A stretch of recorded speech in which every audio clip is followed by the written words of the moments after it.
तो कितनी बड़ी चीज़ें हैं जो हम आपको बताने वाले हैं, इसलिए इसका लाभ उठाइए। हरे बोलो सब, हरे कृष्णा हरे कृष्णा कृष्णा कृष्णा हरे हरे हरे रामा राम रामा हरे हरे। अभी हम छोटा सा भजन गाएंगे, बहुत छोटा सा, जो कि परंपरा के द्वारा वो गाया जाता है जब कथा शुरू करने से पहले।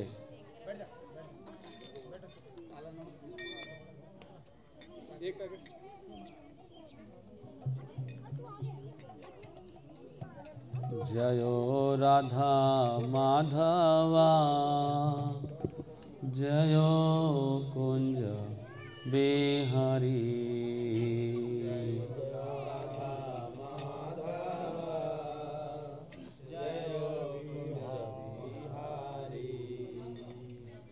जयो राधा माधवा जयो कुंज बिहारी।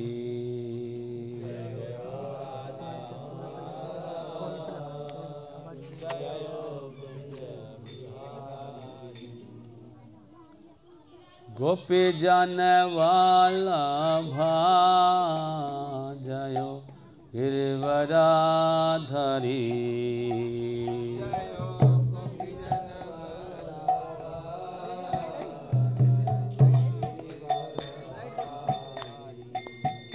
जयो राधा माधवा जयो कुंज बिहारी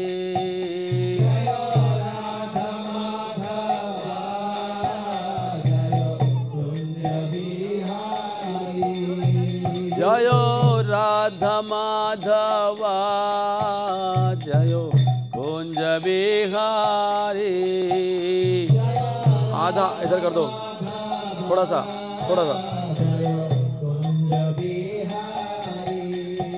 जयो राधा माधवा जयो कुंज बिहारी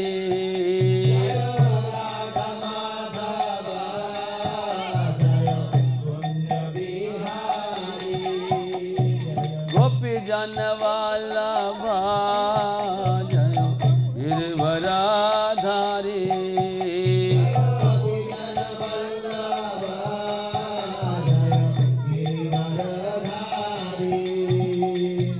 यशोदानंदन व्रजन रंजना।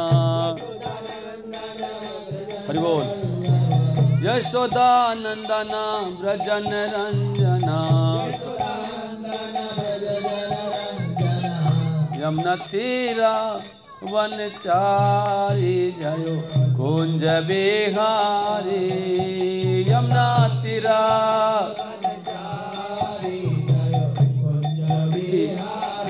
कम करना पड़ेगा। राधा माधवा जयो कुंज बिहारी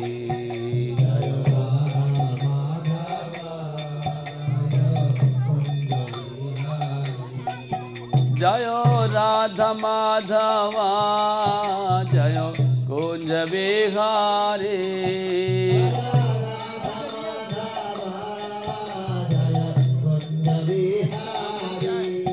हरे कृष्णा कृष्णा कृष्णा हरे हरे हरे राम राम राम हरे हरे। इसका थोड़ा ट्रैवल कम करना है और इको ज़्यादा, ट्रैवल कम कर दो।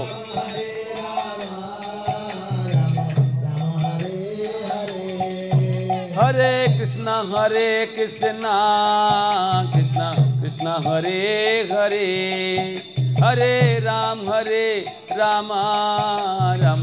राम हरे हरे। ट्रैवल कम कर दो, ट्रैवल राइट से सेकंड। हरि बोल। राम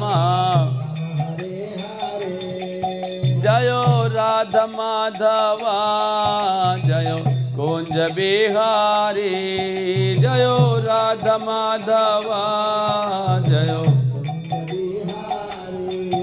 हरे कृष्णा कृष्णा कृष्णा हरे हरे हरे राम राम राम हरे हरे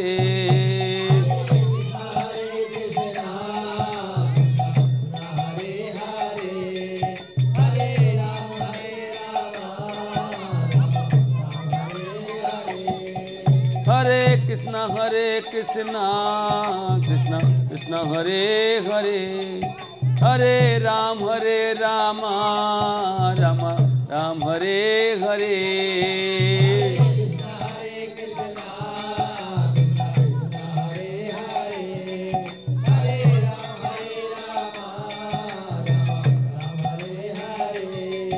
हरे कृष्णा कृष्णा कृष्णा हरे हरे हरे राम राम राम हरे हरे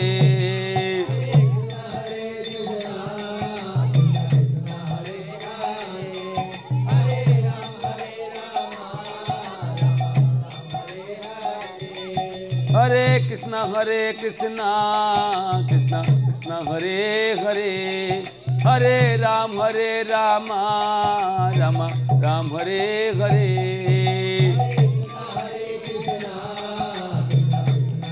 सभी गाइए प्लीज, सभी गाइए जो बैठे हैं। गाएंगे तो कुछ मिलेगा, नहीं तो कुछ नहीं मिलेगा। हरे कृष्णा कृष्णा कृष्णा हरे हरे हरे राम राम राम हरे हरे।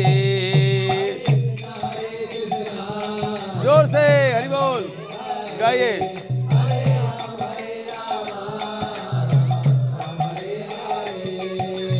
हरे कृष्णा कृष्णा कृष्णा हरे हरे हरे राम राम राम हरे हरे।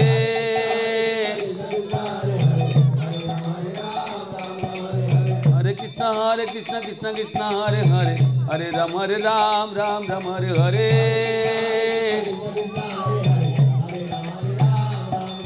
हरे कृष्णा कृष्णा कृष्णा हरे हरे हरे राम राम राम हरे हरे। जय हो हरि बोल। हरे कृष्णा कृष्णा हरे हरे हरे राम राम राम हरे हरे।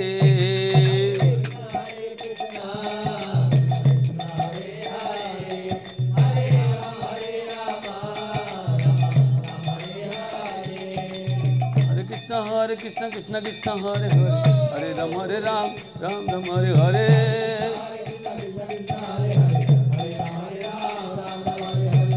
हरे कृष्णा कृष्णा कृष्णा हरे हरे हरे राम राम राम हरे हरे।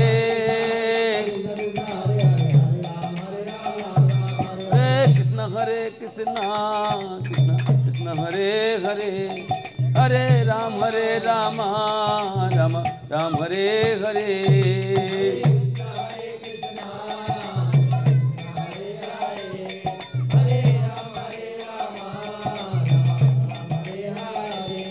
हरे कृष्णा कृष्णा हरे हरे हरे राम राम राम हरे हरे।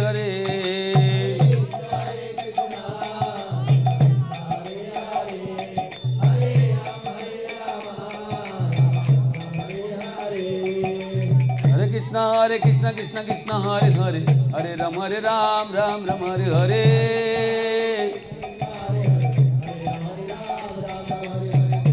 हरे कृष्णा कृष्णा हरे हरे हरे राम राम राम हरे हरे।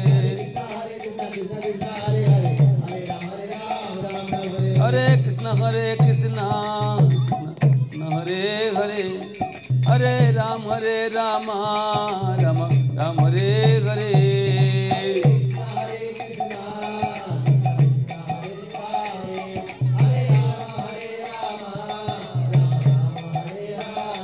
जयो राधा माधव राधा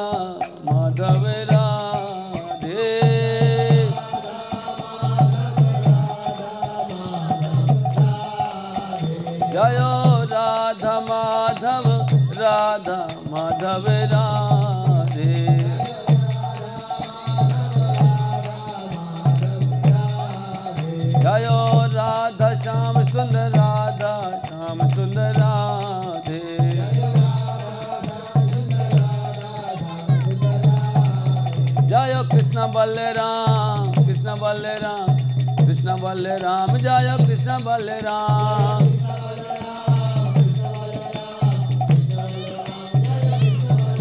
जय गौरनिताय, गौरनिताय, गौरनिताय, जय गौरनिताय।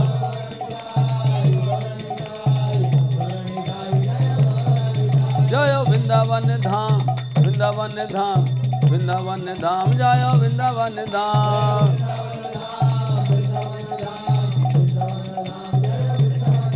जय जय Prabhupada, Prabhupada, Prabhupada, Prabhupada.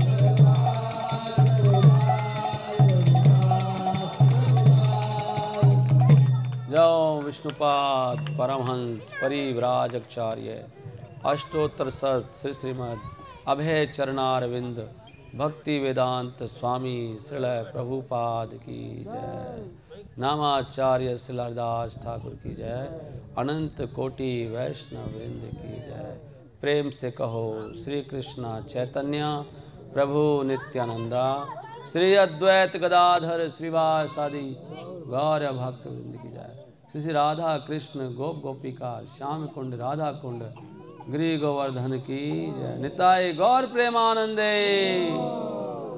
All glory to assembled devotees, सभी एकत्रित भक्तों की जय, सभी एकत्रित भक्तों की जय। श्री श्री गुरु गौरांग की जय, श्रील प्रभुपाद की जय। ओम नमो भगवते वासुदेवाय।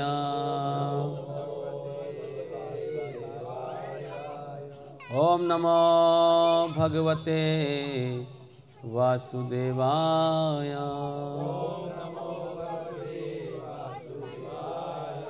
ओम नमो भगवते वासुदेवाय।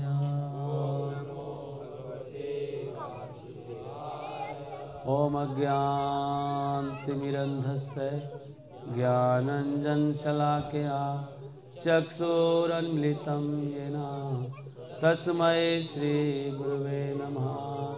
श्री चैतन्य मनोभीष्टं स्थापितं येन भूतले स्वयं रूपा कदा मह्यं ददाति स्वपदान्तिकं।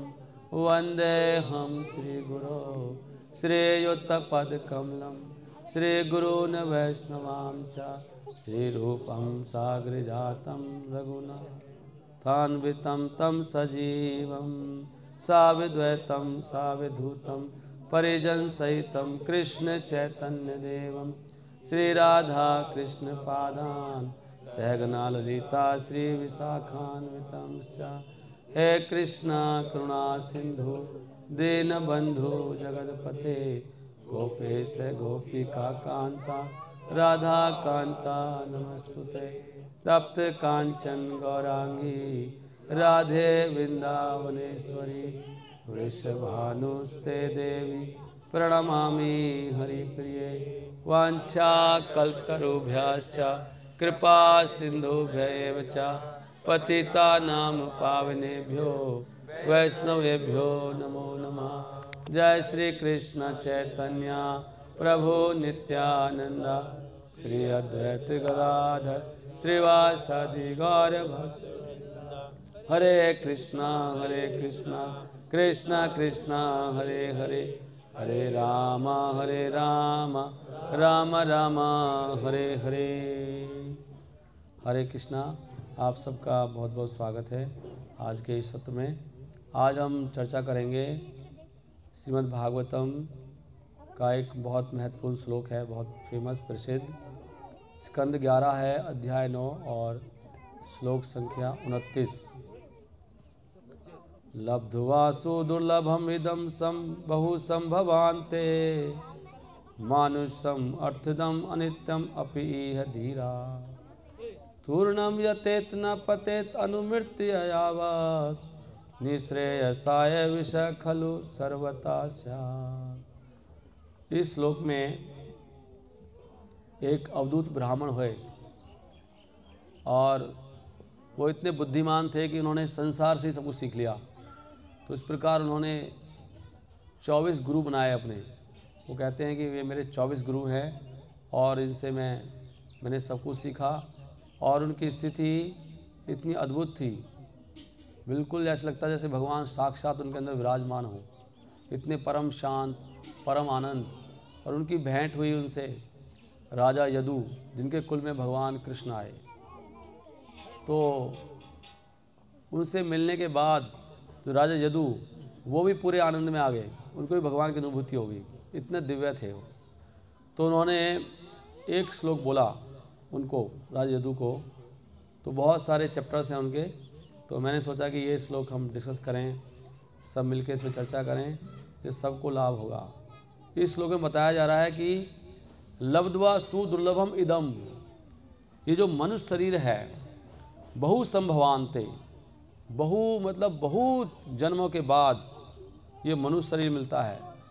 और कैसे? सुदुर्लभम, दुर्लभ नहीं बोला, बहुत मुश्किल से, लेकिन हमको इसका अनुभव नहीं होता है कि ये मनुष्य शरीर कितना मुश्किल से मिला है। पर क्यों कह रहे हैं ये बात? वो ये बात इसलिए कह रहे हैं कि बाकी जितने भी शरीर हैं संसार में, उन शरीरों से आप वो काम नहीं कर सकते जो इस मनुष्य शरीर से कर सकते हैं। ऐसी क्या चीज़ है इस मनुष्य शरीर में? क्योंकि खाना, सोना, बचाव करना, इंद्रिय तृप्ति करना, ये तो सभी योनियां कर रही हैं। नहीं, इसमें वो बता रहे हैं कि एक मक्खी छोटी सी होती है, उसके अंदर भी इंद्रिय तृप्ति की भावना इतनी प्रचंड होती है, एकदम इतनी मक्खियाँ इकट्ठी हो जाती हैं। कहाँ से मक्खियाँ इतनी बन जाती हैं? कबूतर, बंदर सब इंद्रिय तृप्ति में लगे हैं। लेकिन मनुष्य योनि एक ऐसी है जिसमें व्यक्ति इन 4 कामों से ऊपर कोई काम कर सकता है। उसी के लिए ये शरीर डिजाइन किया गया है विशेष रूप से। मतलब ये जो शरीर है, मनुष्य शरीर, इसका डिजाइन हुआ है स्पेशली किसी चीज़ के लिए। तो अगर कोई व्यक्ति ऐसा नहीं करता है, उस चीज़ को नहीं करता है, तो उसका ये मनुष्य शरीर, उसका जो इतना मुश्किल से मिला है, जो बहुत दुर्लभ है। दुर्लभ का मतलब 84 लाख योनि है, उसमें से 4 लाख योनि मनुष्य की हैं, 80 लाख योनि बाकी जीव जंतु हैं, पक्षी हैं, पानी के जीव हैं, कीड़े मकोड़े हैं, सब हैं। तो 80 लाख योनि में व्यक्ति जाएगा तो उनकी उम्र देखिए, पेड़ों की उम्र कई हज़ार साल होती है, लाख साल भी होती है। तो करोड़ों सालों के बाद एक मौका मिलता है व्यक्ति को। लेकिन बहुत दुर्भाग्य की बात है कि व्यक्ति उस मनुष्य शरीर को ऐसे बिताता है पशुओं की तरह, या पशुओं से बेकार नहीं। सारे दिन बस उसका दिमाग इन चीज़ों में रहता है, खाना कहाँ है, सोना कहाँ है, इंद्रिय तृप्ति कहाँ है, कौन भगवान की भक्ति करता है। तो वो कह रहे हैं लब्ध्वा सुदुर्लभम, बहुत मुश्किल से मिला है, बहुत संभवान थे। और ये मनुष्य शरीर का अर्थदम, मतलब ऐसी चीज़ प्राप्त कर सकता है। सोच के देखो कि व्यक्ति जब भगवान को प्राप्त कर लेता है तो भगवान से ऊपर चला जाता है। भगवान ने कहा कि आप भगवान तो नहीं बन सकते, लेकिन मेरे पिता बन सकते हो, मतलब भगवान के सर पे बैठ सकते हो आप। नहीं, तो जब मैं शुरू में भक्ति में आया तो मुझे पता लगा कि हम भगवान के अंश हैं सब, और भगवान बहुत महान है, भगवान विभु हैं, हम अंश हैं। तो मुझे ये महसूस हुआ कि अंश क्यों मैं भगवान क्यों नहीं, ये भेद क्यों, ऐसा बनाया ही क्यों भगवान ने? ऐसे मुझे विचार आया कि ऐसा बनाया क्यों गया है, मैं अंश ही क्यों हूँ, तो क्यों मैं पतित हो गया, संसार में दुख पा रहा हूँ, कुछ भी ना होता, ऐसे विचार आया। एक बार आया दिमाग में कि ना भगवान होते, ना मैं होता, ना झंझट होता, बनाया क्यों है, इतना झंझट है संसार में? नहीं, क्योंकि संसार में दुख तो है, मानते हैं कि नहीं? लेकिन माया का ऐसा प्रभाव है कि वो जो दुख होते हैं उनको भूल जाते हैं हम। नहीं, माया सब भुला देती है। जीव दुख पाता रहता है और थोड़ा सुख मिलता है, भूल जाता है। लेकिन मृत्यु कितना बड़ा दुख है। लेकिन माया का चमत्कार देखो कि सब लोग भूल के बैठे हैं कि सबको मृत्यु आएगी, है कि नहीं? एक बहुत कड़ा सत्य है कि हम में से यहाँ पर कुछ सालों के बाद कोई भी नहीं होगा हम में से। सच बात है कि नहीं है कि नहीं? सबको मरना है, लेकिन कौन याद करता है इस बात को? किसी को भी ध्यान नहीं रहता कि मुझे मरना है, यहाँ से जाना है। कौन इतनी तैयारी कर रहा है? कोई तैयारी नहीं करता है। ये है माया का प्रभाव। तो मैं सोच रहा था कि ऐसा क्यों बनाया भगवान ने, दुखी क्यों है संसार में? ना मैं होता ना भगवान होते, क्यों झंझट इतना? कुछ भी ना होता। ये शून्यवाद है, अपने आप हमारे अंदर हैं ये विचार, आते हैं ऐसे। आपको नहीं आया तो अच्छी बात है। शून्यवाद, तो इसलिए कुछ लोग हैं शून्यवाद की चर्चा करते हैं, बुद्धिस्ट शून्यवादी है, कहते कुछ सब खत्म, कुछ मत करो सब। लेकिन जब मुझे पता लगा कि नहीं, छोटा बनने में कोई समस्या नहीं है, क्योंकि हम भगवान, तो भगवान के भक्त भगवान से भी ज़्यादा आनंद लेते हैं। भगवान उनको अपने सर पर रखते हैं। रामचरितमानस में आता है कि संत मेरे मुकुटमणि, मैं संतन का दास, भगवान कहते हैं। संत मेरे सर पे मुकुट होता है, भगवान कह रहे हैं। उसकी मणि कौन है? संत। खाली मुकुट नहीं, वो मेरे सर पे है। उसकी मणि कौन है? भक्त लोग। तो छोटा बनने में कोई प्रॉब्लम नहीं है, उल्टा अच्छा है। सारी टेंशन किसको होती है? बड़े व्यक्ति को। जो बड़ा बनता है, इसलिए अंग्रेजी में कहावत है, uneasy lies beneath the head which wears crown. जिसके सर पे ताज है, उसी के सर में क्या है? दर्द है। तो छोटा बन जाता है, उसको कोई टेंशन, उल्टा अच्छा है। तो जब मुझे पता लगा कि भाई भगवान तो खुद भक्तों की रज लेते हैं, और भगवान ने ऐसे ही बोला एक बार कि मेरे भक्तों को कष्ट देगा, अगर मेरा हाथ भी कष्ट देगा मेरे भक्त को, अपना हाथ काट दूंगा। ये लिखा है भागवत में, डायरेक्ट श्लोक में। ये पढ़कर ही मुझे बड़ा खुशी हुई, मैं भगवान ऐसे हैं। तो भगवान यहाँ पर ये बता रहे हैं कि ये मनुष्य जीवन क्या है, बड़ा अर्थदम है।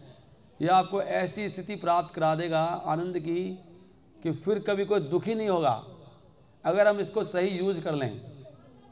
इस मनुष्य जीवन को कभी आपको दुख की अनुभूति भी नहीं हो सकती, और सुख इतना होगा, इतना अपार होगा, उसकी कोई सीमा नहीं होगी सुख की, और वो सुख भी बढ़ता ही जाएगा। इसलिए कह रहे हैं अनित्यम अपि धीरा, अर्थदम है ये। मानुष्यम अर्थदम अनित्यम अपि ये धीरा। अनित्य है शरीर, कभी भी खत्म हो सकता है, एनी टाइम, लेकिन बहुत कुछ देने वाला है ये मनुष्य शरीर। क्योंकि मनुष्य योनि में हमें ऐसी बुद्धि दी है भगवान ने कि हम सोच सकते हैं कि मुझे दुख क्यों आते हैं। पशु को मारोगे तो बच के भागेगा, लेकिन उसके दिमाग में ऐसे नहीं आता कि ये बंदे ने मुझे क्यों मारा, मैंने इसका क्या बिगाड़ा था। कि हमें दुख आता, हम सोचते हैं मैंने क्या पाप किया था। कई बार लोग बोलते हैं हमने कोई ऐसा पाप नहीं किया, हमें इतना दुख क्यों आया, हमने ऐसा क्या किया, सोचते हैं ना हम लोग। हमें ऐसी बुद्धि है सोचने की, क्यों का प्रश्न, क्यों। जैसे कोई बुद्धिमान व्यक्ति अवश्य सोचेगा कि मैं मरना नहीं चाहता, तो मैं क्यों मर रहा हूँ। एक बुद्धिमान व्यक्ति के दिमाग में प्रश्न आएगा। हाँ, कोई पशु जैसा है तो नहीं सोचेगा। इसलिए जितना ज़्यादा बुद्धिमान व्यक्ति होता है, उतना ज़्यादा वो मृत्यु को याद रखता है, और जितना कोई व्यक्ति पशु जैसे होता है, वो उतना ही मृत्यु को भूल जाता है। पशु की तुलना की जाती है कि अगर यहाँ पर बहुत सारे बकरे घास खा रहे हैं, बताते हैं बकरे के अंदर ऐसी बकरी के अंदर ऐसी प्रवृत्ति होती है, वो 24 घंटे घास खाती है, पता आपको। मतलब उसका पेट भरता नहीं है, खाती रहती है। और अगर एक एक बकरे को काटा जा रहा है, कसाई काट रहा है वहाँ पर, इसको काट दिया, फिर इसको काट दिया, इसको काट दिया, तो क्या बाकी बकरे देखेंगे कैसे कट रहे हैं? वो घास खाते रहते हैं, नहीं। और जब वो भी कट गया, उसका वो भी कट जाएगा।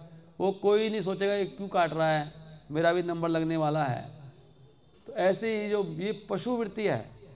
लेकिन जो मनुष्य है वो सोचता है कि जीवन में दुख क्यों है, बुढ़ापा क्यों है, मृत्यु क्यों है, बीमारी क्यों है, और भी समस्या है ना, चिंता होती है, भय है, बहुत सारी समस्या हैं।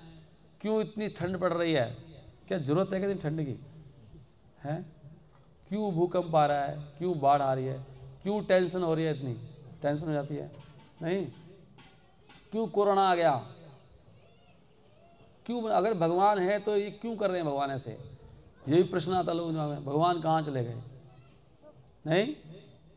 तो बुद्धिमान व्यक्ति को इन प्रश्नों को उठाना चाहिए, और इन प्रश्नों को लेके जाना चाहिए उस व्यक्ति के पास जिनके पास इनके उत्तर हैं। तो ये सारे प्रश्न और उत्तर किस में हैं? ये गीता में है, और गीता में। और ये गीता का विस्तार है श्रीमद् भागवतम ग्रंथ, ये सारे ग्रंथों का शिरोमणि है। तो वो बता रहे हैं कि ये मनुष्य जीवन क्या है, अनित्य है लेकिन बहुत कुछ देने वाला है। कैसे देंगे? वो कह रहे हैं तूर्णम यतेत, इसमें कह रहे हैं श्लोक में ध्यान से, तूर्णम का मतलब क्या है? कह रहे इसलिए अगर मनुष्य शरीर आपको मिल गया है इमीडिएटली यतेत, तूर्णम मतलब तुरंत यत्न करो भगवान को प्राप्त करने का। मनुष्य जीवन केवल भगवान को प्राप्त करने के लिए मिला है और बहुत ही सुख की, बहुत ही खुशी की बात है कि भगवान ने हमारे जीवन में ये जो बाकी चीज़ें हैं जिनके लिए इतना प्रयास कर रहे हैं वो पहले से ही फिक्स कर दिया है, लेकिन हमें मालूम नहीं है। चाणक्य पंडित कहते हैं कि आयु, विद्या, ये धन, आयु, वित्तम, धनम, आपकी मृत्यु कैसे होने वाली है, कौन सा व्यवसाय करोगे आप, ये पहले ही फिक्स है। धन फिक्स है, आपकी आयु फिक्स है, तो इसके बारे में ज़्यादा सोचने की जरूरत नहीं है। ये अच्छा ही है, भगवान ने ऐसे बनाया। तो किसके लिए यत्न करना है? तूर्णम यतेत कह रहे हैं। तूर्णम मतलब तुरंत यत्न करना चाहिए। ना पतेत अनुमृत्यु यावत, वो करें पतन होने, जस्ट इससे पहले कि आप सैया पे लेट जाओ या ज़मीन पे लेट जाओ।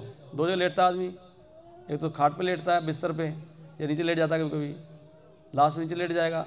ना पतेत, वो गिरने से पहले ही तूर्णम यतेत, कितना अच्छा है। इतनी तैयारी कर लो भगवान को प्राप्त करने की। कैसे करना है? हरे कृष्णा कृष्णा कृष्णा हरे हरे, हरे राम राम राम हरे हरे। तो इसको गले में बांध लो, इस मंत्र को मुंह में रख लो हमेशा। तरीका है, मैं जल्दी बता देता हूँ, इसलिए पहले कि इसमें लिखा ना, इससे पहले कि मृत्यु हो जाए, पहले बता रहा हूँ मैं, इसलिए जल्दी तुरंत ही, अभी कोई जा सकता नहीं। इस मंत्र को मुंह में रख लो हमेशा के लिए, 24 आवर्स, 2 घंटे के लिए नहीं, निरंतर नाम लो।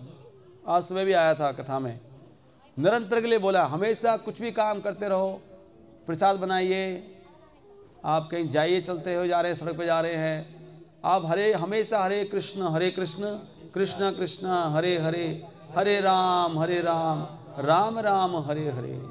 तो ये है सब सार। क्योंकि कलयुग केवल नाम आधारा। सतयुग में क्या था? ध्यान। कृत्य ध्याय तो विष्णु, कृत्य मतलब सतयुग में क्या था भगवान को प्राप्त करने का तरीका? ध्यान। और द्वापरे त्रेता में यज्ञ करना, यज्ञ करते थे ना, आप देखा होगा रामचरितमानस में आता है, वो रामायण में वो यज्ञ करते हुए विश्वामित्र उनको लेके जाते हैं, राम लक्ष्मण को, यज्ञ करते थे सब लोग। और द्वापर में बड़े बड़े मंदिरों की स्थापना। और कलयुग में क्या है? कलौ तदहरि कीर्तनात्, भगवान का कीर्तन। आज हमने कीर्तन किया गलियों में, आप समझ नहीं पाएंगे, इतना बड़ा काम है, इससे बड़ा पुण्य कोई हो नहीं सकता। मतलब इससे बढ़िया कोई दुनिया में है ही नहीं कुछ काम। ना ध्यान, ना कोई पूजा, ना मंदिर बनाना, जोर जोर से कीर्तन होना चाहिए।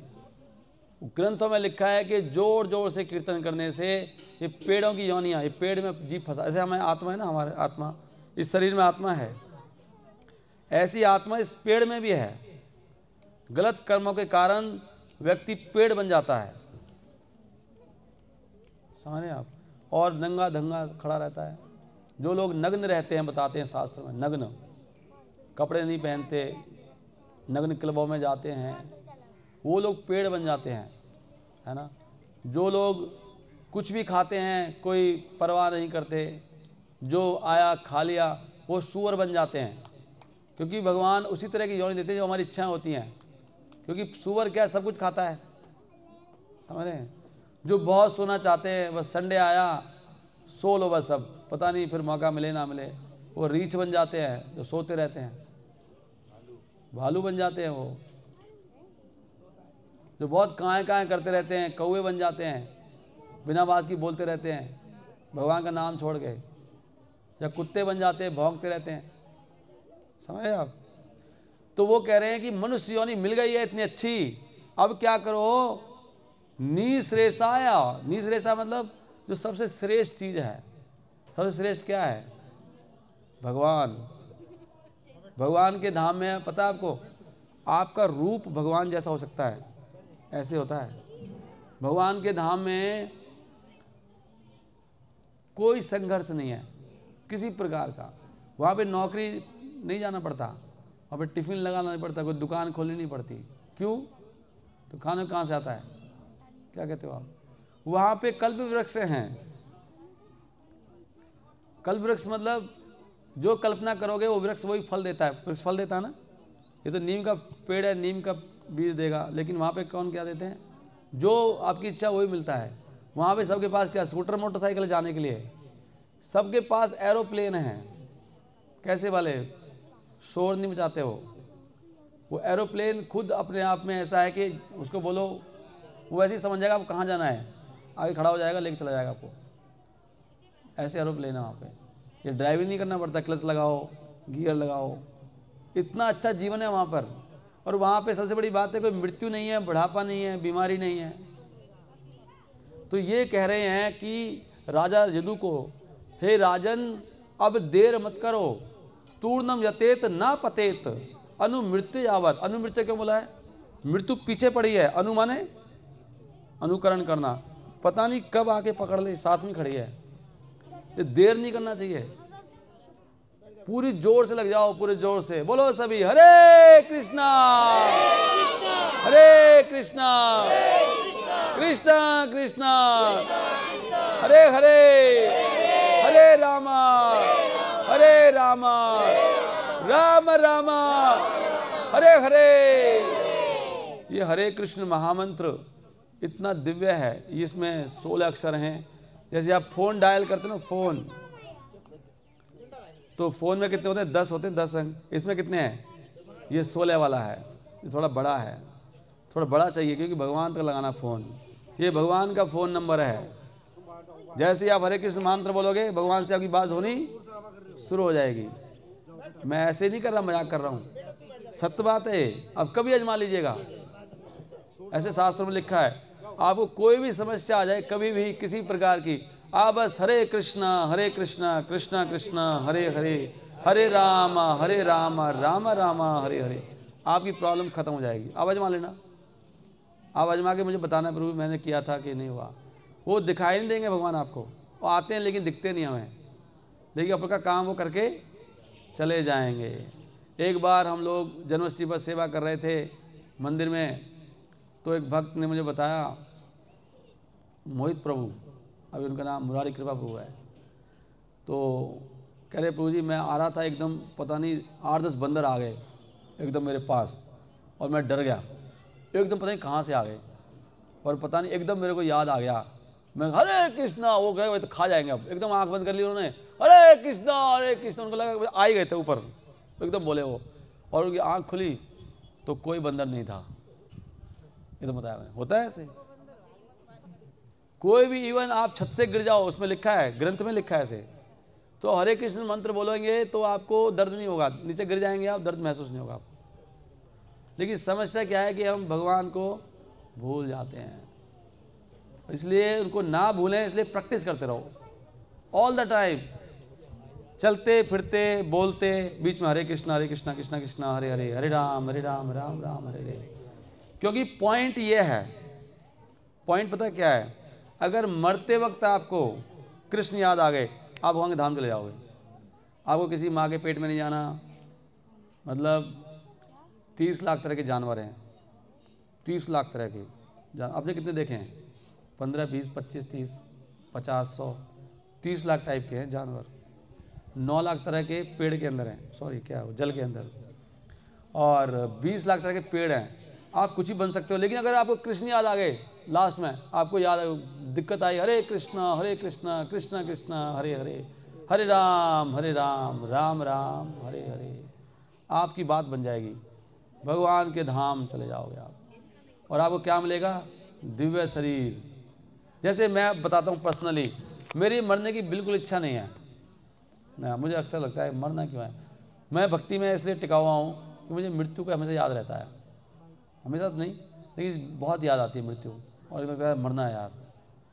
कभी कभी मैं सो रहा होता हूँ, उसमें आँख खुलती है, एकदम मेरे याद आता है, सोता है मरना है, एकदम उठ जाता हूँ मैं कि मरना है। ऐसे मुझे कई बार ऐसे आँख खुलती है, अरे यार मृत्यु आएगी, तो मृत्यु से बड़ी प्रेरणा मिलती है। आप मरना ही है, अब पता नहीं यार सब खत्म हो जाएगा, नहीं अब पता नहीं कहाँ जाएंगे। तो मृत्यु एक तरह से अच्छी है ना। मृत्यु में याद दिलाती है। और मृत्यु इसलिए भी है कि मृत्यु किसकी होती है? मृत्यु हमारे अहंकार की मृत्यु है, क्योंकि हम अहंकारी हैं तो इसे बार बार मरना पड़ता है। जिस दिन अहंकार मिट जाएगा मृत्यु होनी बंद हो जाएगी। अहंकार क्या है? अहंकार है कि मैं शरीर हूँ और शरीर से संबंधित लोग मेरे हैं, ये तो अहंकार है, और मेरे शरीर ने जो कमाया है वो मेरा है। तो इसमें बता रहे हैं कि हमें क्या करना चाहिए। इस अहंकार को मिटाने के लिए भगवान की शरण लेनी चाहिए। गुरु के द्वारा एक ऐसा व्यक्ति हमें पकड़ना चाहिए जो भगवान का दास हो, जिनको भगवान की सेवा के अलावा और कुछ नहीं चाहिए, केवल 24 आवर्स केवल भगवान की सेवा। जैसे हमारी नज़र में ऐसे एक व्यक्ति हैं, कौन? हनुमान जी। हनुमान जी को क्या चाहिए? कुछ चाहिए? क्या चाहिए उनको? उनका नाम है राम नेत्र दास। वो राम जी की नेत्रों की तरफ देखते रहते हैं कि कब सेवा मिलेगी। भक्त वही है जो सेवा करता है, जिसके मन में एक ही भावना है कि सेवा कहाँ है, सेवा कहाँ है, सेवा कहाँ है। नहीं, क्योंकि सारा ज्ञान भी आपको मिल जाए, क्या करोगे उसका? अल्टीमेटली क्या करना लास्ट में जाके? सेवा। तो एक बात और बोल रहे हैं, बहुत बड़ी बात हमारे सबके लिए इसमें, कि निःश्रेषाय विषय खलु सर्वथा स्यात्। क्योंकि व्यक्ति दो ही काम है संसार में, या तो लोग भगवान की भक्ति में लगे और वो नहीं करेंगे तो क्या करेंगे? इंद्रिय तृप्ति। तो कह रहे विषय खलु, विषय तो ये इंद्रिय तृप्ति है, ये तो सबके लिए है संसार में। कौन नहीं कर रहा है? ऐसे नहीं कह सकते आप कि मैं बहुत अमीर आदमी हूँ तो मैं तो इंद्रिय तृप्ति कर रहा हूँ, लेकिन जो बहुत गरीब है उसके पास नहीं है।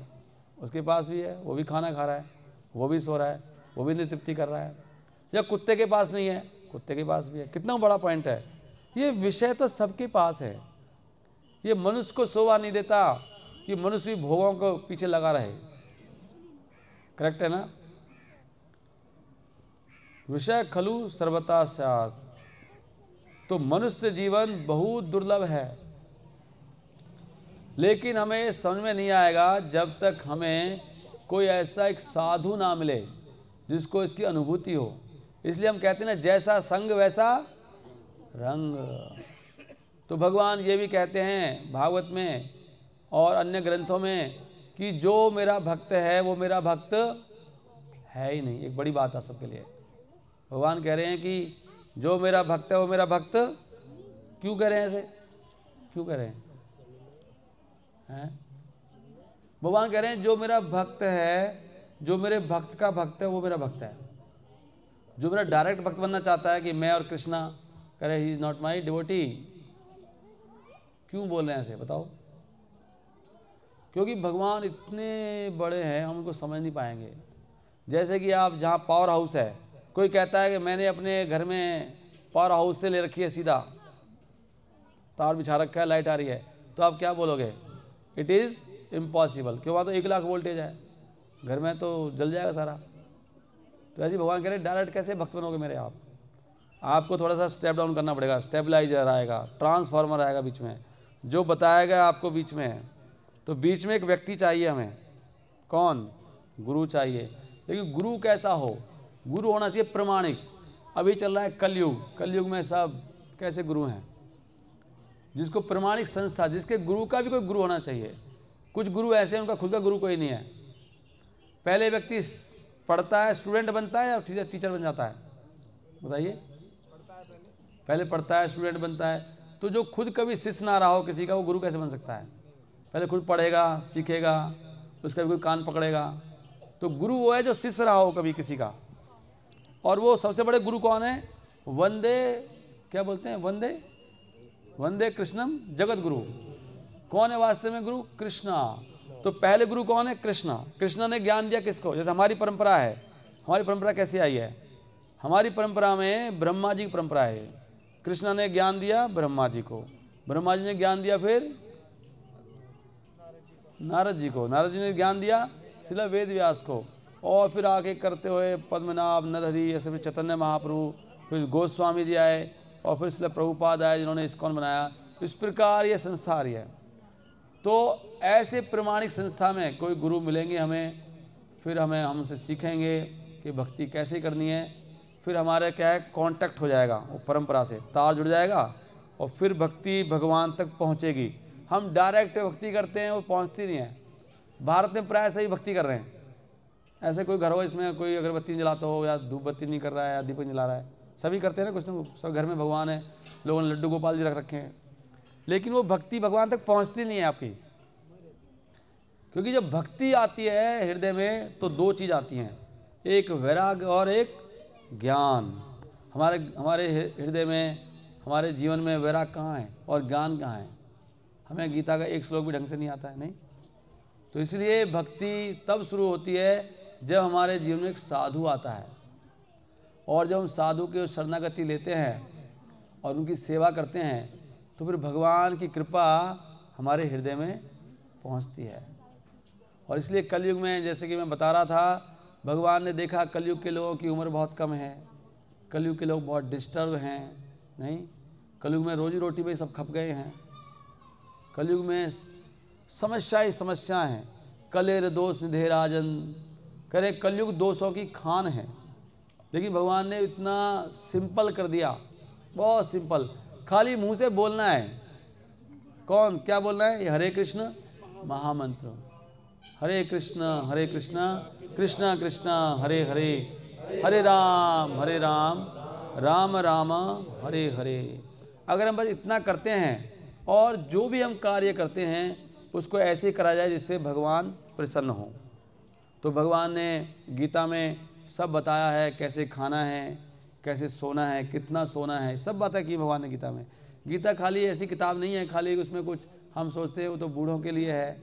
गीता कोई बच्चा है जिसकी उम्र 5 साल हो गई है, उसको गीता पढ़ानी चाहिए, क्योंकि 5 साल तक तो बच्चा खेलता ही है, तो उसको गीता पढ़ानी शुरू करनी चाहिए। गीता में सब कुछ है, खाना कैसे है, सोना कैसे है, कमाना कैसे है, दान कैसे करना है, इवन खाना कैसे बनाना है वो भी दिया है गीता के अंदर, इवन बच्चे कैसे पैदा करने हैं वो भी दिया हुआ है। तो अगर हम गीता के हिसाब से अपना जीवन जिएंगे, हमारा जीवन गीता में लिखा है साफ साफ, भगवान कह रहे हैं कि हे अर्जुन, अगर कोई मेरे बताए रास्ते पे चलता है इस संसार में, हालांकि ये संसार दुखों का भरा हुआ दुखों से, उसको कभी भी दुख छू नहीं पाएगा। इस संसार में रहते हुए भी, इस संसार में रहते हुए भी कोई दुख छू नहीं सकता आपको, और यहाँ से जाने के बाद वो भगवान मेरे धाम आ जाएगा। कितना अच्छा है। भगवान ये बात कह रहे हैं 3 अध्याय के 10वें श्लोक में कि जो व्यक्ति यज्ञ करेगा वो यहाँ पर उसको जितनी भी सुख सुविधाएं, भगवान कह रहे हैं हमें धन हो, संपदा हो, फैसिलिटीज हो, वो सब प्रोवाइड करेंगे देवता। ऊपर देवता बैठे 33 करोड़, उनका काम है आपको सप्लाई देना, सप्लाई देते हैं। वो किसको देते हैं? जो भगवान का भक्त है। अगर आप भगवान के लिए यज्ञ करेंगे तो वहाँ कह रहे हैं भगवान वो आपको काम दुख, आपकी सारी कामनाएं पूर्ति करेंगे देवता, और आप आनंद से रहेंगे यहाँ पर ठाठ बाट से। ऐसे बहुत भक्त है इस संसार में, राजा महाराज ही भक्त है। एक राजा कुलशेखर थे, वो राज्य करते थे। आप कहेंगे प्रभु जी हमसे तो भक्ति कैसे होगी, हम तो बहुत बिजी हैं। तो राजा से बिजी तो नहीं हो सकते आप भाई। हमारे घर में 4 लोग हैं, राजा को तो पूरी दुनिया देखनी है। आप बोलोगे नहीं नहीं उसके तो इतने सारे नौकर चाकर, उसको क्या काम है? ऐसे थोड़ी होता है। वो नौकर चाकरों को भी देखना पड़ता है ना। राजा कितना बिजी होता है, बहुत ज़्यादा बिजी होता है। लेकिन वो क्या करते थे, वो रोज़ सुबह उठते ही अपना सुबह उठ के 3 साढ़े 3 बजे उठ के मंगला आरती की, और उसके बाद में भजन किया और कथा शुरू राजपाट में, डेली का कथा उनका। और कथा सुनते सुनते वो जो सुनते थे कथा में इतना डूब जाते थे, तो उनको ये ध्यान नहीं रहता था कि मैं राज में बैठा हूँ, कहाँ बैठा हूँ। वो जब उनको सुनाई कथा, ऐसे बताते हैं कि वहाँ पर रामायण कथा चल रही है, तो जैसे ही कथा आई, अरे रावण सीता मैया को ले गया, तो राजा अरे रावण आ गया, ले गया, सेना को बुलाओ, चलो रावण के पीछे।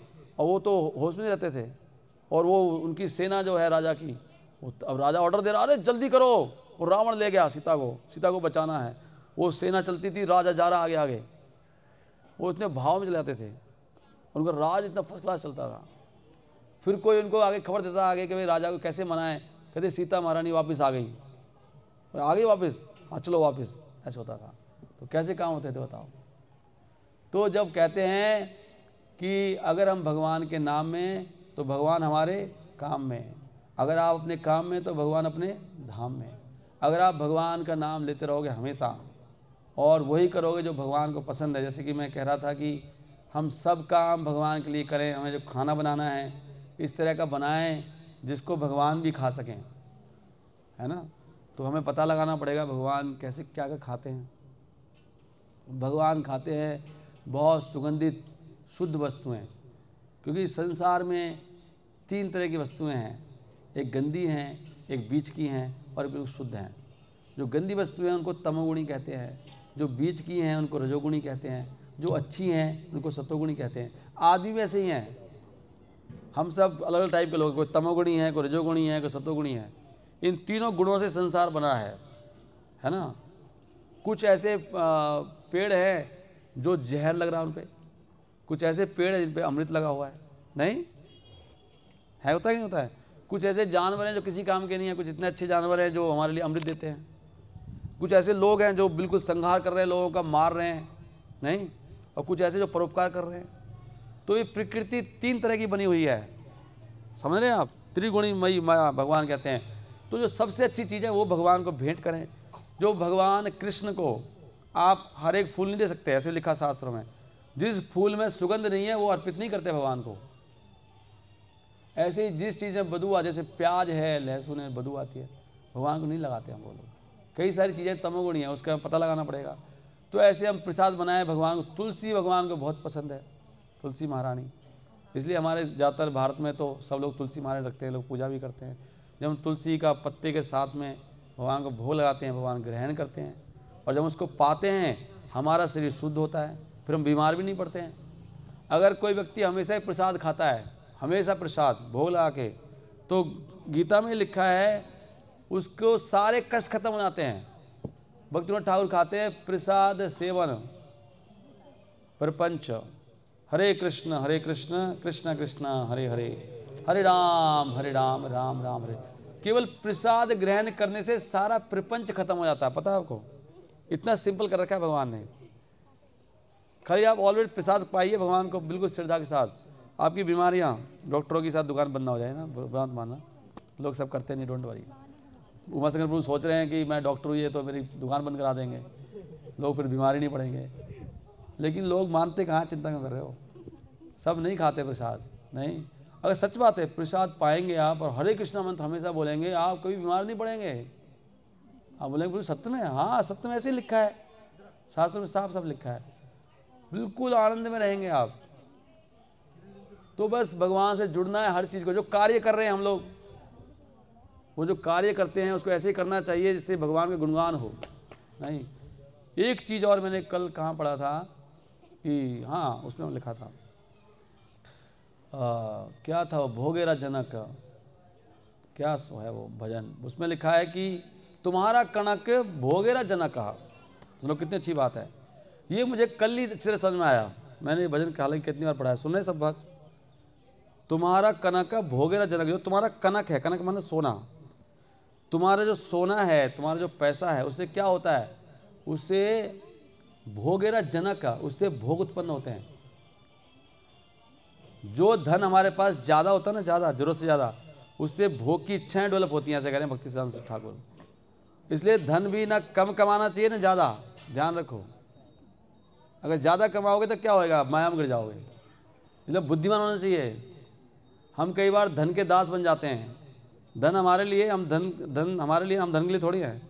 अब ठीक है मेरी रिक्वायरमेंट इतनी है तो इतना बहुत है मेरे लिए। ज़्यादा कमाओगे तो दिमाग, क्योंकि हम इतने अच्छे डिवोटी तो है नहीं, बहुत प्योर डिवोटी, सारे प्रभुपाद की तरह सारे धन को यूज कर लेंगे। हमारे पास तो थोड़ा धन ज़्यादा आएगा, तुरंत तृप्ति होएगी। समझ रहे हैं आप बात को।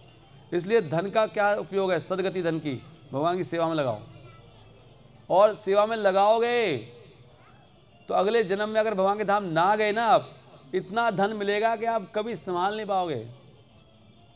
शास्त्रों में ठोक के लिखा हुआ है, अगर आप किसी को पैसा देते हो, किसी को भी वैसे ही किसी को दे दो, वो आपको अगले जन्म में रखा मिल जाएगा। आपका कोई कहीं लेकर नहीं जाएगा बंदा, उसको देना पड़ेगा, डोंट वरी। अगर आपने किसी आधे ब्राह्मण को दे दिया तो डबल मिला के मिलता है। पूरे ब्राह्मण को दे दिया, मुझे एग्जैक्टली याद नहीं है, 100 गुना मिलता है शायद। और अगर आपने अगर किसी वैष्णव को धन दे दिया तो अनंत गुना फल मिलता है, शास्त्र में लिखा है। मैं अभी एक स्कूल में गया था तो मुझे वहाँ पर एक स्टोरी अच्छी लगी। मेरी पुत्री है, मैं स्कूल में गया था, वहाँ पर वो कोई संस्था थी, वो सुना रहे थे, वो दान मांग रहे थे वहाँ पर। उन्होंने एक स्टोरी सुनाई बड़ी अच्छी। वो कह रहे थे कि गांव में एक सेठ था और एक चौधरी भी था। चौधरी को पैसे की ज़रूरत पड़ी तो चौधरी ने सोचा कहाँ जाऊँ अब, तो सेठ के पास गया कि सेठ जी 50,000 की ज़रूरत है, सुनो ध्यान से, है ना। तो सेठ जी बोले कोई बात नहीं, चिंता मत करो, ले लो। बड़ी सी दुकान थी सेठ जी की। कह रहे चौथे खाने में अलमीरा है, वहाँ से ले लो। वो गया, वहाँ पे पोटली रखी थी, एक पोटली में देखा तो पूरा 50,000 रुपया। चौधरी खुश हो गया, सेठ जी के पास आया, दुकान में से निकल, लंबी दुकान थी। उस समय सेठ जी के पास 8-10 लोग थे और सेठ जी लगे हुए थे। चौधरी ने सोचा चलो ठीक है, सेठ जी बिजी हैं, ले आता हूँ। ले गया। 1 साल के बाद फिर उसको पैसे की ज़रूरत पड़ गई। उसने कहा यार पैसे कहाँ मिलेंगे, पैसा देने वाला तो सेठ ही है, लेकिन कैसे जाऊँ, पहले 50,000 तो लौटाए नहीं। फिर सोचा सेठ जी तो उस समय बिजी थे, काफ़ी लोग थे, लिखा कहाँ था, लिखा थोड़ी है, इतना कहाँ याद रहेगा, लिखा थोड़ी था मेरे सामने, कोई लिखा पढ़ा तो ही नहीं। फिर चला गया, सेठ जी 50,000 की ज़रूरत है, थोड़ी कृपा मिलेगी। सेठ जी बोले हाँ क्यों नहीं, आपके लिए तो बैठा हूँ, चले जाओ चौथे खाने में अलमीरा में ले लो। गया वहाँ पर, वहाँ पे देखा कुछ नहीं है। कह रहा सेठ जी यहाँ तो कुछ नहीं है। तो सेठ जी बोले तू पिछले साल भी आया था, तू वापस कर गया था? कि ना। तो फिर क्या तू रख के गया था वहाँ पर? कह नहीं। तो फिर कैसे मिलेंगे? तो स्टोरी मुझे बड़ी अच्छी लगी है। वो कह रहे थे भैया अगर नहीं दोगे आज तो अगले जन्म में क्या मिलेगा। बहुत बड़ी बात है, मतलब सीखने वाली बात है। सच बात यही है, कुछ लोग बहुत प्रयास कर रहे हैं, किसी को मिलता ही नहीं है, किसी को ऐसे ही आ रहा है। नहीं, हम देख रहे हैं समाज में किसी को दुकान 2 खुली हैं, एक की बिल्कुल नहीं चलती और एक की ज़्यादा चलती है। होता है जी नहीं होता है। और एक भाई बिल्कुल गरीब है, एक भाई इतना अमीर है। कैसे हो रहा है? ये सब कर्मों का खेल है। आज जो हम कर रहे हैं ना मनुष्य योनि में, ये हमें देखना है कैसे करना है। तो हमें दान भी किसको करना चाहिए? भगवान को देना चाहिए, भगवान गुणगान के लिए, फिर सुख भी मिलेगा। नहीं तो दान भी तमोगुणी होता है। कई बार गलत दान दे देते हैं हम और वो व्यक्ति उसको गलत यूज़ करता है तो वो भी हमारे भाग में आ जाता है। हमारे कारण में व्यक्ति गलत काम कर रहा है, उसका फल भी हमें भुगतना पड़ता है। तो एक पॉइंट बड़ा है कि कर्म का जो विधान है ना, है वो जो भी कुछ हमारे साथ हो रहा है वो हम ही उसके लिए जिम्मेदार हैं। किसी को जिम्मेदार ना माने। और सबसे ऊंचा कर्म क्या है? भगवान कृष्ण की सेवा। भगवान एक हैं और शास्त्रों में लिखा है बिल्कुल साफ साफ कि कृष्णस्तु भगवान स्वयं। भगवान के अवतार बहुत हैं लेकिन जो मूल भगवान है वो कृष्णा है। भगवान कृष्ण ही राम के रूप में आते हैं, राम कृष्ण में कोई भेद नहीं। लेकिन जो फिर भी जो मूल भगवान हैं वो कौन है? कृष्ण है। कृष्ण की सेवा करने से ये सारी सृष्टि तृप्त हो जाती है। आप तो तृप्त होंगे ही। जो कृष्ण की सेवा कर रहा है ना, उससे बड़ा व्यक्ति कोई नहीं और बड़े सौभाग्य से मिलती है। भगवान खुद कहते हैं कि मैं लोगों को सब कुछ दे देता हूँ, मेरे पास सब तरह के लोग आते हैं, लेकिन मैं भक्ति देने में मैं बहुत सोचता हूँ। बहुत मुश्किल से भक्ति मिलती है। पहले तो मनुष्य योनि बहुत दुर्लभ है, मनुष्य का जन्म, और उसमें भक्ति बहुत दुर्लभ है। अगर किसी को मिल जाए ये भक्ति, ऐसे लिखा है शास्त्र में, तो इसको किसी भी कीमत पर खरीद लेना चाहिए, चाहे हमें इसके लिए कुछ भी चुकाना पड़े, कोई कष्ट, कोई धन देना पड़े, कैसे भी करके लिखा है कि इसको खरीद लो भक्ति को, क्योंकि बहुत दुर्लभ है। समझ रहे हैं बात आप? क्योंकि जिसके भगवान ही हो गए नहीं, उसके लिए क्या कमी बताओ भाई। जो सभी सारी सृष्टियों के मालिक हैं, जिनके पास करोड़ों लक्ष्मी इनके चरणों में हैं, अगर वही आपके हो गए, है ना, कहते हैं मैं भक्तों के भगवान भक्तों के पीछे चलते हैं नहीं, तो भगवान में और भक्त में कंपटीशन रहता है। भक्त कहता है कि मैं भगवान से कोई सेवा नहीं लूंगा, नहीं, और भगवान भक्त की सेवा करना चाहते हैं। भक्त भी सेवा करना चाहता है और भगवान भी करना चाहते हैं, तो दोनों में कॉम्पिटिशन चलता रहता है। ऑलवेज। भगवान को बड़ा आनंद आता है अपने भक्तों की सेवा करने में, है ना। इसलिए भगवान जो संसार में आते क्यों आते हैं?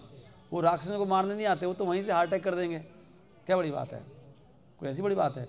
भगवान आते हैं अपने भक्तों को प्रसन्नता देने के लिए। ये लीलाएं करते हैं कि मेरे भक्तों को आनंद आएगा जब मैं लीलाएं करूंगा नीचे, तो मेरे भक्तों, इसलिए भक्तों को साथ लेके आते हैं और सबको भक्त बनाना चाहते हैं भगवान। तो भगवान का ये मिशन है कि ये जो मनुष्य योनि भगवान ने हमें दी है, यहाँ से निकलो।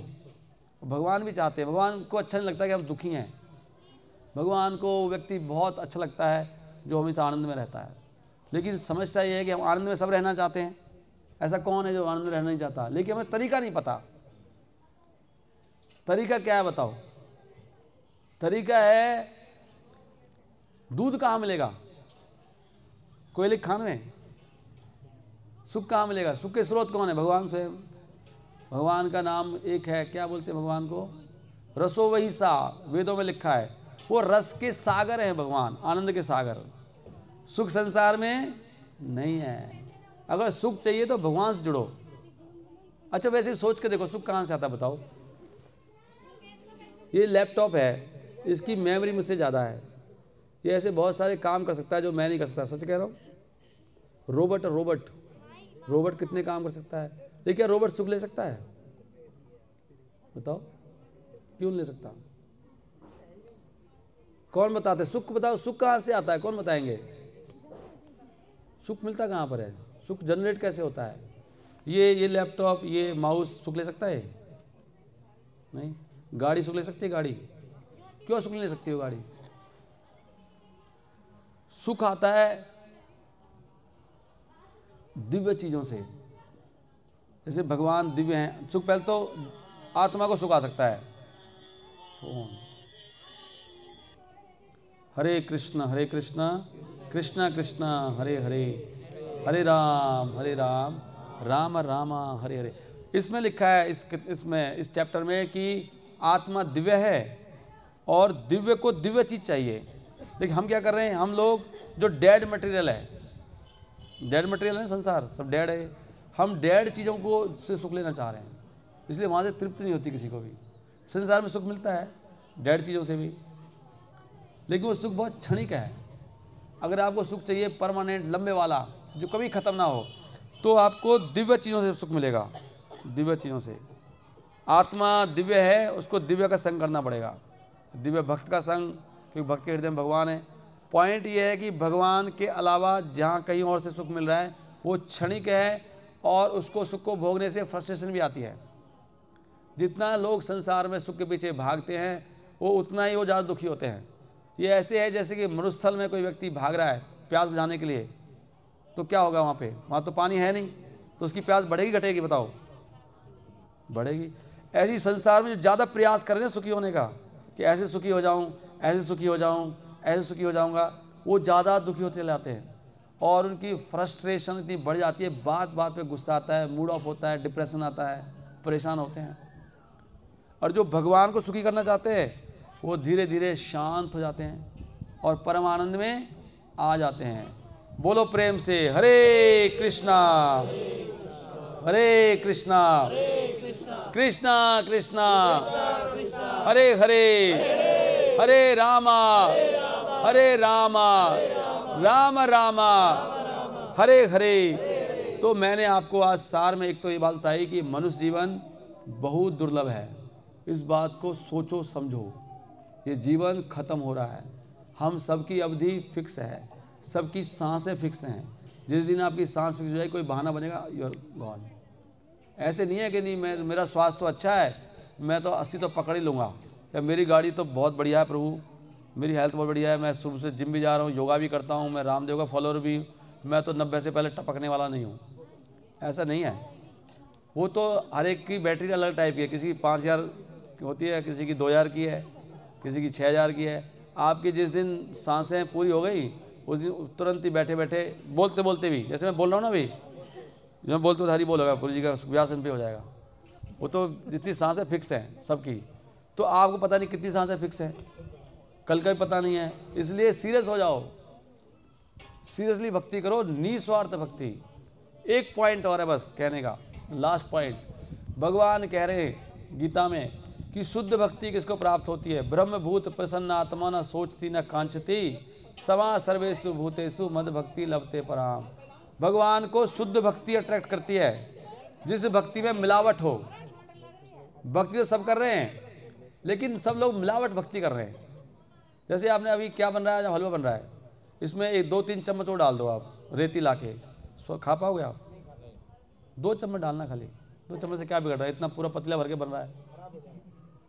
तो ऐसे ही भक्ति में जब आपकी अपनी भावना आती है, भगवान मुझे ये चाहिए, वो चाहिए, वो करना है, वो भगवान कहते हैं यार मिश्रण कर दिया, रेती डाल दी इसने। तो भक्ति में मिश्रण है, एक तो भोग का मिश्रण है, ये चाहिए मुझे, ये भोग चाहिए। दूसरा मिश्रण है अपने तरीके से भक्ति करना, ज्ञान का मिश्रण। बात नहीं सुननी शास्त्र की ना गुरु की, अपनी स्टाइल्स मारनी है, अपने स्टाइल से करना है, अपने आप डिसीजन लेना है। तो वो क्या? ज्ञान का मिश्रण। और तीसरा मिश्रण और है, हम भक्ति कर रहे हैं, कोई लठ गाड़ेंगे, आप झंडे गाड़ेंगे। अब हम झंडे गाड़ने का मिश्रण है ध्यान का मिश्रण, शक्ति। कुछ हम भी तो बने, कितने साल हो गए, हमारा भी तो कुछ हो। प्रभु जी हमारा नंबर कब लगेगा? नहीं तो ये है, हम भी कब गुरु बनेंगे? कब तक घिसते रहेंगे ऐसे ही? हम 20 साल से हो गए हमें। तो ये भावना आती है नहीं, क्योंकि सबको तो नहीं, सब तो नहीं गुरु बन सकते, नहीं। तो इस तरह की भावना रहती है, इसमें मिश्रण आता है। राइट है कि नहीं है? तो भक्ति में मिश्रण मत करो। शुद्ध भक्ति भगवान की संतुष्टि के लिए करो। भगवान मुझे कुछ नहीं चाहिए, उनको ज़्यादा पता है मुझे क्या चाहिए। अब बच्चे को क्या जरूरत है माँ से मांगने की? माँ को ज़्यादा चिंता बच्चे की नहीं। भगवान सबसे बड़ी माँ है हमारी, उनको सब पता है वो क्या चाहिए। भगवान को बोलो, भगवान बस मुझे तो जो आपको अच्छा लगता है वो कराओ मुझसे, बस। बाहर में गया मैं और मेरी वासना, मेरी इच्छा है, मैं तो पागल व्यक्ति हूँ, आप बताओ आपको क्या अच्छा लगता है, वही करवाओ मुझसे आप। मेरी आपसे यही प्रार्थना है प्रभु, आपके जो शुद्ध भक्त हैं वो मुझसे प्रसन्न रहें और आप भी प्रसन्न रहें, मुझे और कुछ नहीं चाहिए। ये मांगना चाहिए भगवान से। तो जैसे ये मांगेंगे भगवान बहुत खुश होंगे, और फिर ऐसे करें भी। अब जब मांगोगे ना, आपने मांग तो लिया, भगवान ऐसी व्यवस्था बनाएंगे और फिर आपकी परीक्षा होगी कि आपने मांग लिया शुद्ध भक्ति, और फिर वहाँ पे हम लोग फिर डगमा जाते हैं। फिर भगवान की सेवा में कष्ट आता है, कोई परेशानी आती है, फिर सारा गड़बड़ हो जाता है। ऐसे हम लोग जो हरे कृष्ण मंत्र जपते हैं, इसका मतलब होता है कि हे राधा, हे कृष्णा, मुझे स्वीकार करो, मुझे अपनी सेवा में स्वीकार करो, मुझे सेवा दो। देखिए सेवा का मौका आता है, पिछड़ जाते हैं। तो भगवान क्या बोलेंगे? हे पाखंडी आदमी है, अभी तो माला कर रहा था 2 घंटे से, कह रहा था सेवा दो, अब सेवा ही तो बहाने मार रहा है, मैं अकेला कैसे करूँगा, कैसे हो, कोई और भी है क्या? अच्छा चलो देखते हैं, करेंगे। होना चाहिए एकदम उत्सुकता होनी चाहिए कि सेवा मिल गई भाई, मैं 2 घंटे से मांग रहा था, 30 दिन से जप कर रहा था, सेवा मिल गई, भगवान मज़ा आ गया, सेवा मिली है मुझे भगवान की। ऐसे भावना चाहिए, आज मिल गई जिसको मैं मांग रहा था, ये भावना चाहिए। इसलिए हमारे भक्ति सिद्धांत सरस्वती ठाकुर, कल उनका तिरुभाव तिथि थी, हम एक भजन गा रहे थे, वो कह रहे थे कि दुष्ट मन तुम्ही किसेरा वैष्णव। ये जो हमारा मन है ये इतना पापी है, ये मन इतना दुष्ट है। वो कह रहे हैं, हमारा मन तो दुष्ट है, दुष्ट मन तुम्ही किसेरा वैष्णव। प्रतिष्ठा रे तरे निर्जन रे घरे। तुम प्रतिष्ठा के लिए अकेले में भजन करते हो, तब हरि नाम केवल कहतव। हमारा नाम, हमारा क्या है, हमारी प्रतिष्ठा को थोड़ा भी चोट लग जाए, हमारे मान को, हमारी सारी भक्ति चौपट। नहीं, यहाँ पर कोई हमें बोल दे, प्रोग्राम में आए हैं, किसी ने पूछा नहीं हमें, है ना, हमें उनको पूछा, हमें पूछा ही नहीं, हमें बैठने के लिए बोला, होते हैं नाराज जाते हैं। तो कह रहे तेरा भजन कैसा है, सब बेकार है, भजन कैसा है तुम्हारा, केवल कहतव, तू तेरा धोखा दे रहा है तू। क्योंकि भजन का मतलब क्या है, क्यों कह रहे धोखा दे रहा है, क्यों कह रहे बताओ? क्योंकि भजन का मतलब होता है भगवान मुझे अपना दास बना लो, मुझे संसार का दास बना दो, मैं दास बनना चाहता हूँ। अभी आपको थोड़ा किसी ने डांट दिया, कुछ बोल दिया, तो आप तो विचलित हो गए, तो आपको भजन कैसा हो गया? अरे अभी तू कह रहा था दास बना लो, तूने नाम भी रखवा लिया दास, अब क्या हो गया? अभी तेरे को दास बनाया जा रहा है, तू उल्टा, मतलब उल्टा लड़ने को आ रहा है। तो तब हरि नाम केवल, भाई अब नाम सिद्धताई दास, और डांट पड़ी तो डांट क्यों डांट रहे हो? नहीं, तो फिर कहता हो गया, तब हरि नाम केवल कहते। भजन किस लिए कर रहे हैं हम भजन कर रहे हैं हमारा मान बढ़े, प्रतिष्ठा रे तरे निर्जन रे घरे। और हम फिर थोड़ा प्रॉब्लम हो जाएगी तो निर्जन में चले जाएंगे, एकांत भजन करेंगे हम। भक्तों के साथ रहना इतना आसान नहीं है सेवा करना, इसलिए भजन नहीं, इसमें 19 स्टैंड जाए, एक ही भजन मैंने देखा है, इसमें इतना लंबा भजन है। इसको आप पढ़ो प्लीज़। किसी ने पढ़ा है भजन? जिसने नहीं पढ़ा इसको पूरा भजन का अर्थ पढ़ो। उसमें बार बार आ रही है 3, उसमें बोला है कि उसमें एक जगह आ रहा है चांडाली, क्या बोल चंडाली बोलते हैं, चंडाली। ये प्रतिशत चंडाली है, कुत्ते का मांस खाने वाली चंडाली, जो मान की भावना उस भजन में आ रहा है, चंडाली। और फिर 3 बार उन बोला है कि एक बाघनी है, एक बाघनी, 3 चीज़ बाघनी है, क्या? स्त्री, धन और प्रतिष्ठा। ये बाघनी जो खून पीती है, भजन में आ रहा है ऐसे। दुष्ट मान तुम्हें किसेरा वैसना, प्रतिष्ठार तारे निर्जन रघारे, तब हरि नाम केवला कहता। दुष्ट मान तुम्हें किसेरा वैसना। गाइए। दुष्ट मान किसेरा वैसना, प्रतिष्ठार तारे निर्जन रघारे, तब हरि नाम केवल कहता। दुष्ट मान तुम्हें किसेरा वैसना। भक्ति शास्त्री ठाकुर ने ये इतना सुंदर भजन है, अगर इसको अपना लेना, मुझे लगता है ये मेन अड़चन है हमारी लाइफ में। मान की 3 चीज़, एक धन, स्त्री और मान।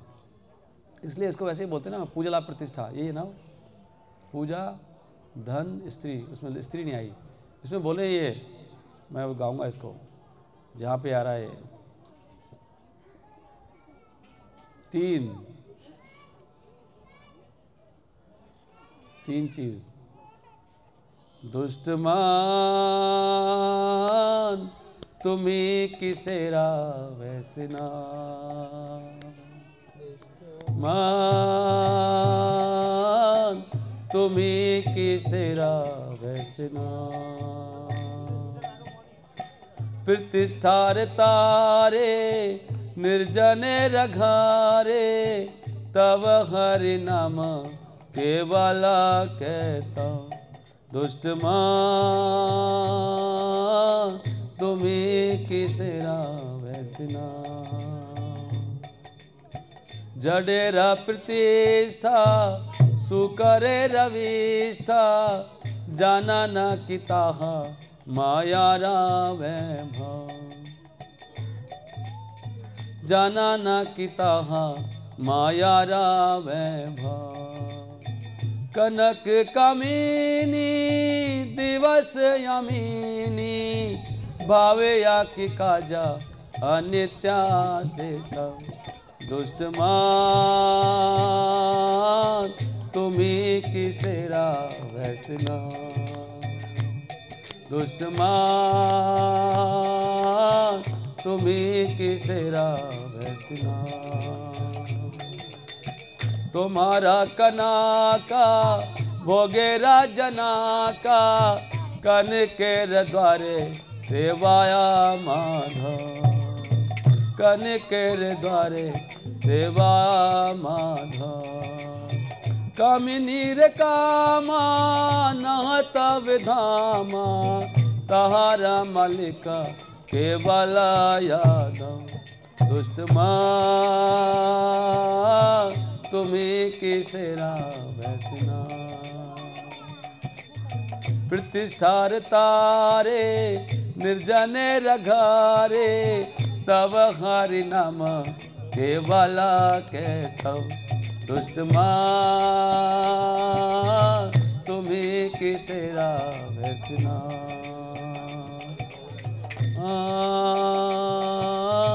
तुम्हें किसेरा वैसना। हरि बोल। तो इसमें बता रहे हैं कि जडेर प्रतिष्ठा, ये प्रतिष्ठा की जो भावना है ना, आप बुरा तो नहीं मानेंगे ना प्लीज़, क्योंकि जनरली हमारे मन में सब यही रहता है। हम कुछ भी प्रोग्राम भी कराते हैं, कहीं ना कहीं मन में रहता है नहीं, पर यहाँ पे बता रहे हैं ये प्रतिष्ठा की जो भावना है, ये क्या है, ये सूकर की विष्ठा के समान है। सुन रहे हैं आप? आचार्य और देखो हम लोगों ने किस चीज़ को लाद रखा अपने हृदय में। जडेर प्रतिष्ठा ये सबके लिए है, मेरे लिए ज़्यादा है, मैं तो ऊपर ही बैठा हूँ।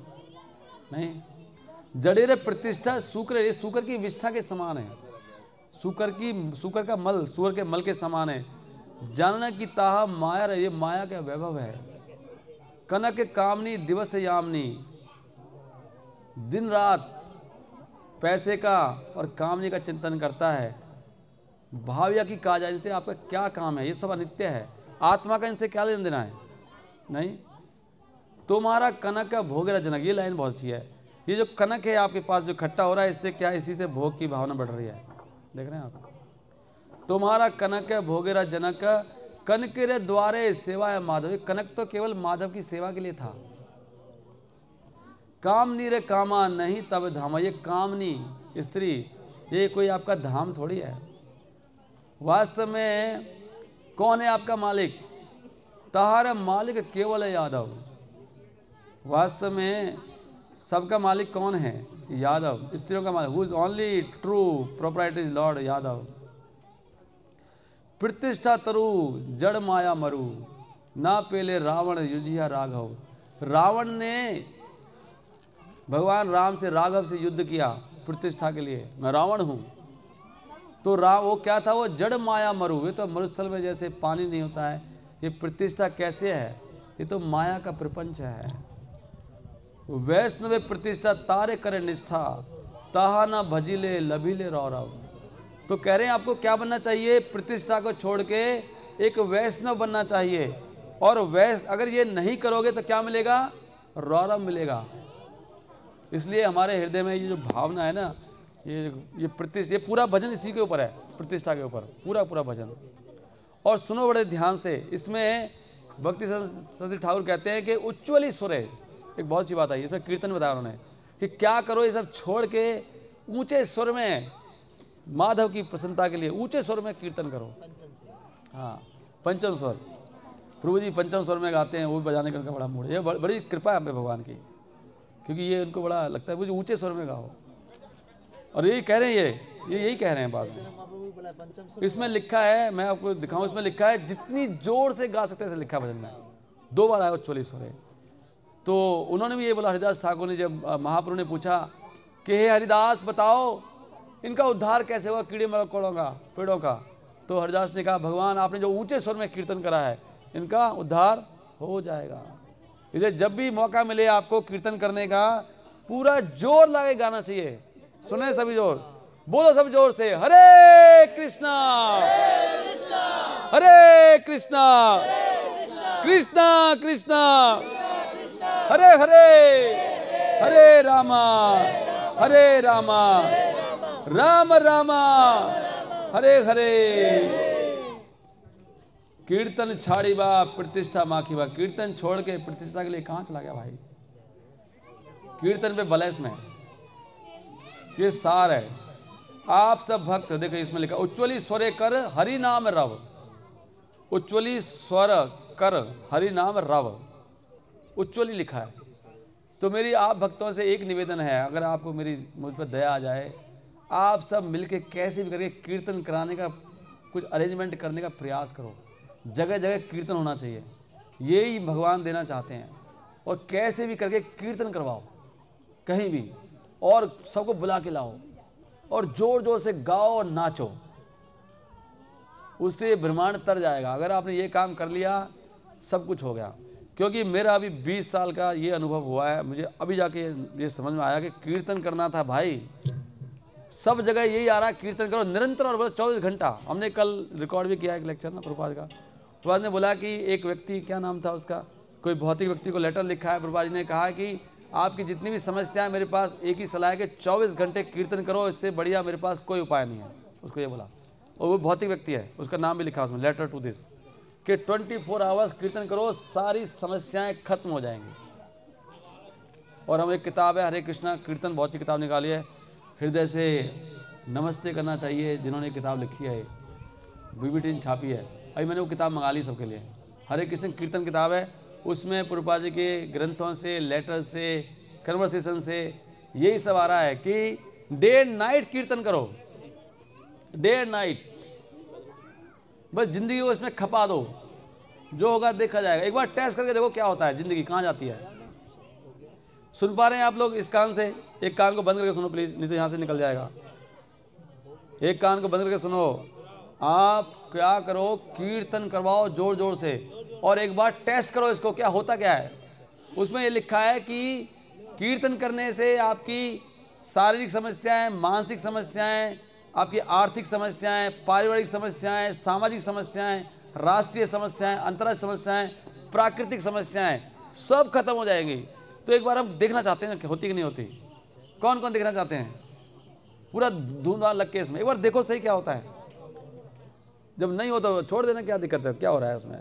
कई बार जॉब छूट जाती है हमारी, तो तब भी दोबारा गैप आता है। एक बार गैप करके देख लो, और गैप करो, दिन रात कीर्तन करो, देखते हैं क्या होता है, फिर दोबारा ज्वाइन कर लेना। गलत तो नहीं बोल रहा मैं।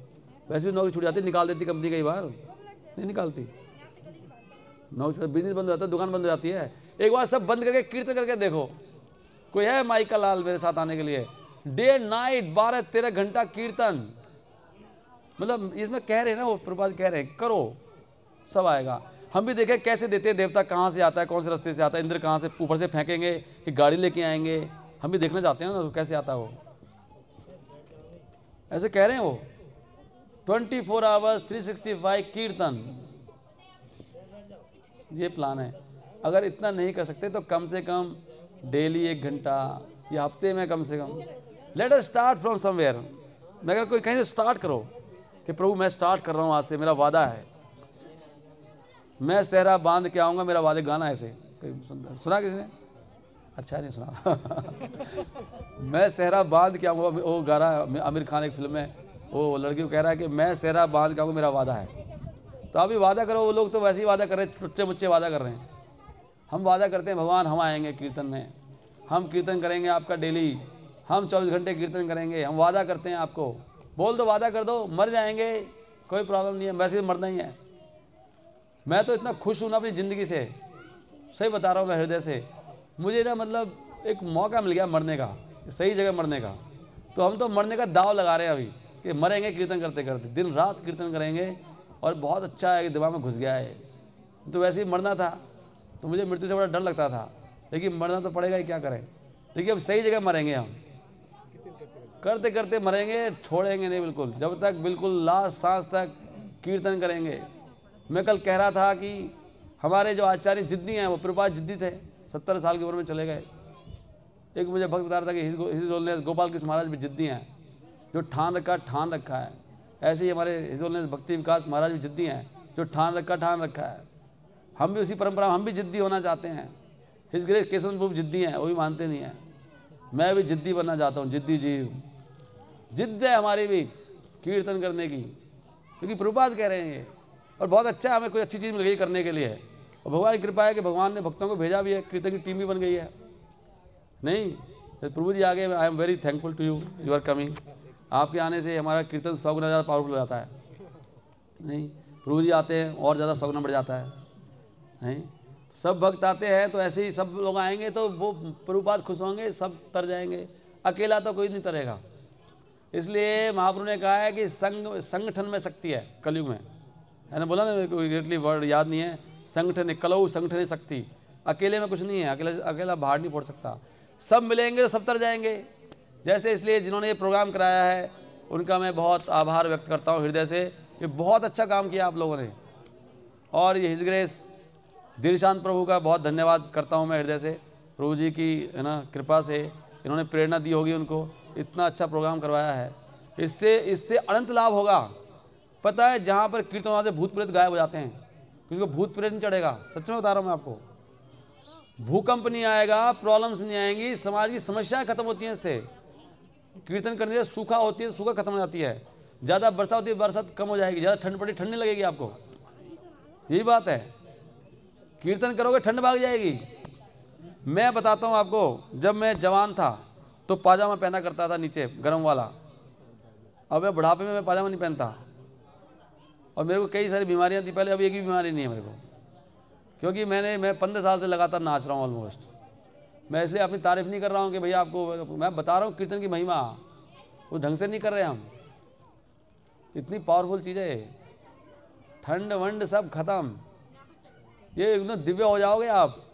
ऐसे लिखा है कीर्तन में, लिखा आनंदम बुद्धि वर्धनम प्रीति पदम पूर्णम, कोई गलत थोड़े लिखा है, ठोक के कह रहे हैं ना वो, क्या कह रहे हैं वो, क्या है वो, महाग्नि निर्वापणम, तो सारे कलेश बिल्कुल निवारण हो जाएंगे, ये तो कह रहे हो। और कीर्तन करना है भगवान का, बोलो हरे कृष्णा हरे कृष्णा कृष्णा कृष्णा हरे हरे, हरे रामा राम रामा हरे हरे। अभी थोड़ा आरती होगी भगवान की और हम उसके बाद प्रसाद पाएंगे, थोड़ा कीर्तन करेंगे। सबका बहुत बहुत धन्यवाद जी। ग्रंथराज श्रीमद् भागवतम की जय, श्रील प्रभुपाद की जय, सभी एकत्रित भक्तों की जय, निताई गौर प्रेमानंदे। कोई मुझसे गलती हो, किसी को बुरा लगा हो, कृपा करके माफ कर देना, आपका बहुत लाभ होगा, मेरा भी लाभ होगा। माफ करना चाहिए भगवान को, जो माफ कर देते हैं भगवान को बहुत प्रिय है। भगवान कह रहे हैं जैसे गीता में, क्षमा कर देना प्लीज। हरे कृष्णा कृष्णा कृष्णा हरे हरे, हरे राम राम राम हरे हरे। कोई क्वेश्चन नहीं है। ओए पंगा कर दिया।